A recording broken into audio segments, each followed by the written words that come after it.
In this tutorial, we will be reviewing the MemberSplash payment settings.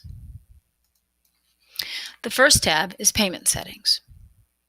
This tab contains the primary information that you'll need in order to set up payments at your club. From here, you can set the unpaid warning message. You can also decide which accounts will get that warning message. And most importantly, this is the tab where you will set up or update any information pertaining to your authorized .net account. The second tab is your check settings. This is the tab where if you are an Essentials or Premium customer, you can select to have your members mail you a check for their dues.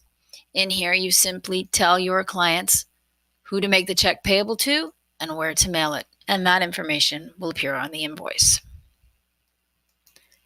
The third tab is your Fees and Conditions. This tab allows you to pass along the online service fee. It also contains the terms and conditions that your members must follow in order to be a member in good standing at your pool.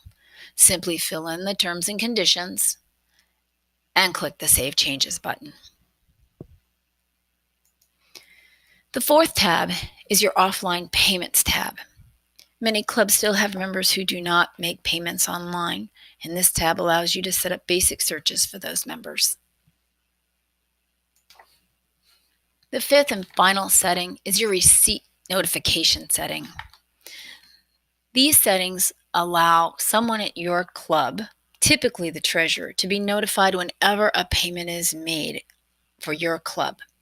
You can select as many people as you would like to get notifications, and you can also decide whether you want to know if the online payment is being used or a check is being used.